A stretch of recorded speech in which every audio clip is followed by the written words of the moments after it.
Hello, දැන් අපේ keshatransplant family WhatsApp group එකේ අද වැදගත් ප්‍රශ්නයක් අහලා තිබ්බා.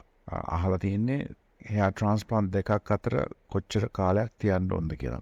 ඒකට හේතුව ලොකු අඩුවක් තියෙනවා නම්. ඒ කියන්නේ උගක් තත්ත්ව වෙලා නම් වටේ රාමුවක් විතරයි තියෙන්නේ. අපිට එකපාර මුළු ඔළුවම හිටවන්න බෑ. ඒක ලෝකෙ කොහේ ගියත් එහෙමයි. මොකද වටේ ගන්න කෙස් තියෙන්න ඕන ප්‍රමාණවත්ව උඩ හිටවන්න. ඒතකොට එහෙම ආයත වාර කිහිපයක් හිටවන්න වෙනවා. දැන් වටෙන් ගන්න කෙස් ටික ආයෙත් වැවෙන්න ඕන උඩ ආයෙත් හිටවන්න. ඒ ටික නම් අනිවාර්යෙන් වෙන්න ඕන. ඉතින් ඒ ටිකට කොච්චර කාලයක් යනවද? මේක වැදගත් වෙන්නේ සමහර අය පිටරටින් ඉඳලා එනවා hair transplant එක ලංකාවට එන්නේ නිවාඩුවක් දාලා. එතකොට ඒගොල්ලෝ මාසෙකට ආවොත් මාසෙ ඇතුළත වාර කීයක් හිටවන්න පුළුවන්ද? ඒක තමයි ඇත්ත ප්‍රශ්නේ මෙතන.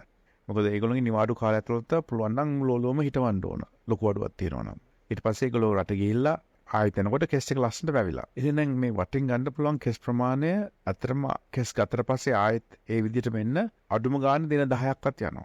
මොකද වෙන්නේ අර වටේ කෙස් ටික ආයෙත් රෝපණය වෙන්න ඕන.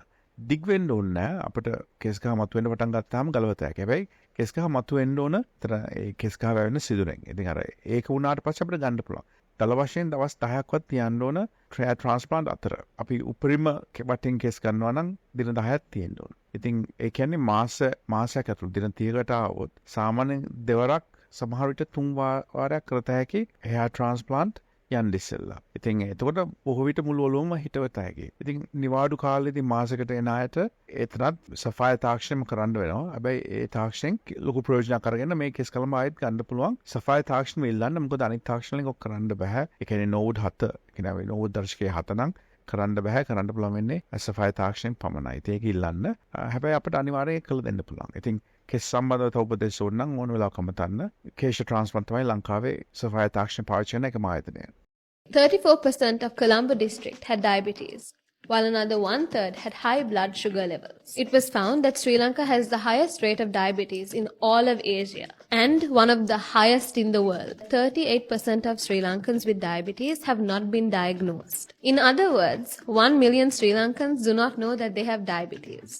Diabetes is more common in Sri Lankans who are overweight and those who are better off or living in developed areas of the country. The highest rates are seen in Western Province, Jaffna and some parts of the Northern and Eastern Province. Use balance to control your carbohydrate intake. ඔබ කන පිෂ්ඨ ප්‍රමාණය පාලනය කරන්න balance යොදා ගන්න. ලංකාවේ ජනගහනයෙන් 50%කට වැඩි ප්‍රමාණයකට දියවැඩියාව තියෙනවා. 50%කට වැඩි ප්‍රමාණයකට යම් කෙස් අඩුවක් තියෙනවා. ඒක වයසත් එක්ක වැඩි වෙනවා. මෙතන තියෙන්නේ පෝෂණ පද්ධතියේ අඩුපාඩු. ඒ පෝෂණය නිවැරදි කරගෙන ඔබට අලංකාර කෙස් කලමක්, පැහැපත් හමක්, සාධ්‍ය වැඩියාව නොවෙන්න පියවර ගන්න, අදම ගන්න, බැලන්ස් ජීවිතේට බැලන්ස් එකක් ගන්න කාලේ හරි නේද? හිස් කෙස් අස්වද්දන ආශ්චර්ය සේවයයි. Kesha Transplant.